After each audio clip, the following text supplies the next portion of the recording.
Welcome to Breakaway Chiropractic, where we help you on your journey to higher health.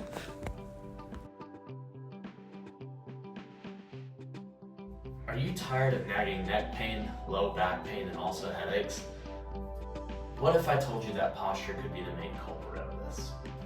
My name is Dr. Hash with Breakaway Chiropractic. Today we're going to talk about posture, why it's important. We're going to talk about certain ailments that can come with it, and also about how the way we sit, stand, move, even sleep is causing a lot of your pain and discomfort.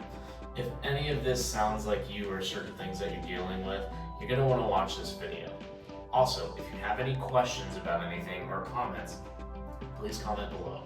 That way I can answer those comments and questions as we go through things. So, if that sounds like you, stay tuned. We're going to go through a bunch of things that kind of help and what is actually hindering and causing a lot of your pain and discomfort. So, beyond just standing straight or sitting straight, I'm going to go through the different ailments that can occur when we have bad posture. Okay?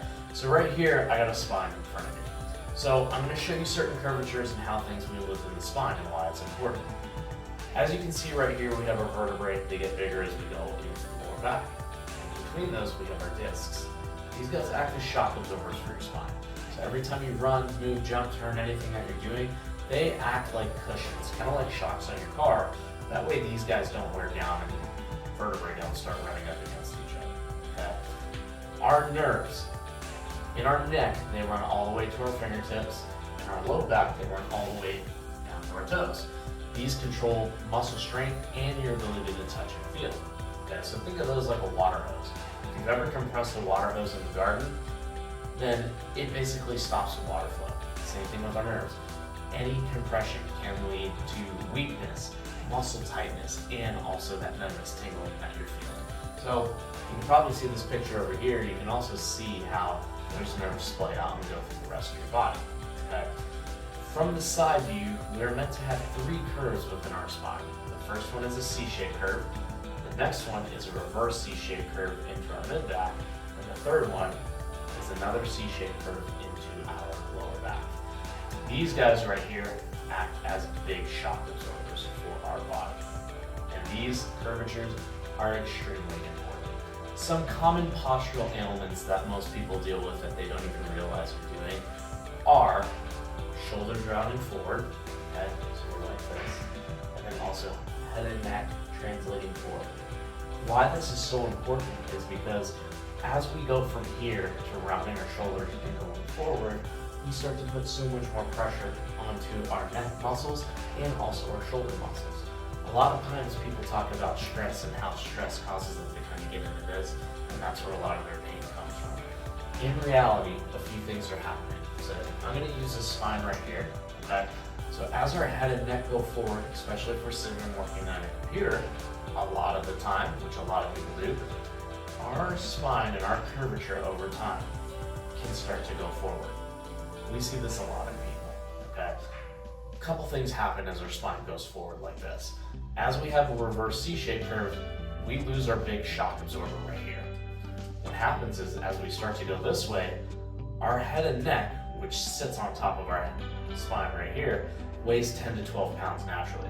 But as we go forward, our head and neck start to translate forward, and 10 to 12 pounds turns into 13, 14, 15, and so on and so forth. So we go from here to here to here. As that happens, we get a big pull in our neck muscles from right here to about right here. So as those muscles start to attach here and then they attach to our first rib and our C7 vertebrae area, it starts to pull more tension. Think of your muscles as a rubber band.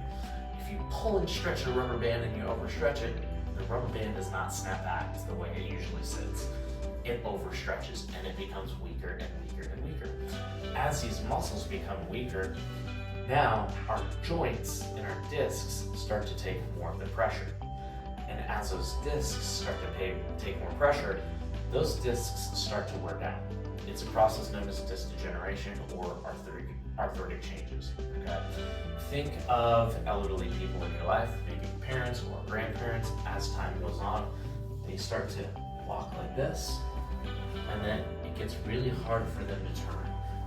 They start losing a lot of range of motion. A lot of that is due to more pressure being put onto their discs. So it's our body's natural defense mechanism to decrease in spacing because of all the pressure in the joints. So what we need to do is get our curvature back, which you can reverse curvatures.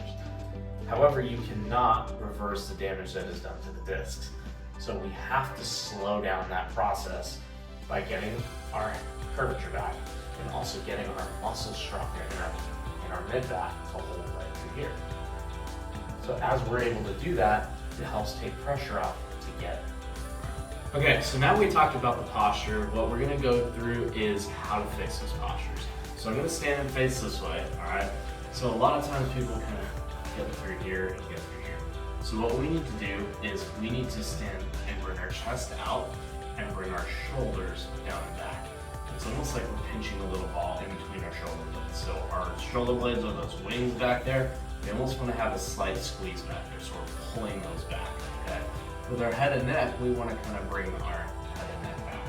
So if we're looking at this from a straight line standpoint from the side, our ears need to be in line with our shoulders, which then need to be in line with our hips and our knees as well. Okay, so as we're going from the front view, instead of being here, I'm going to be here and here.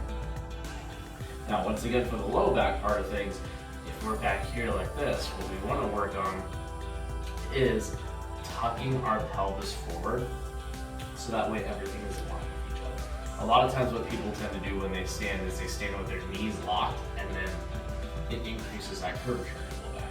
So if we slightly bend our knees and slightly stick our butt back, it's almost like a 5-degree squat. It'll naturally tuck that pelvis so that way we're standing up straight. Okay?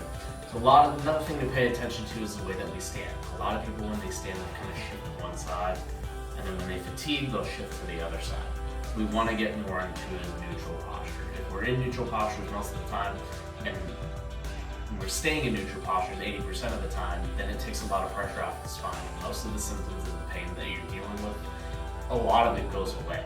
So as we're focusing on those things, keep an eye on that, and also keep an eye on the way that you feel. Not everything will go away, but at the same time, things will slowly get better.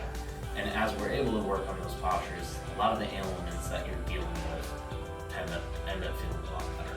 So if you guys have any questions about any of these, comment below. And if you like this video, be sure to like, comment, share, and share it with your friends. Because if there's a lot of people that are dealing with certain ailments that we've talked about, whether it's numbness, tingling, soreness, anything like that, show them this video, because these are simple steps that you can do at home to help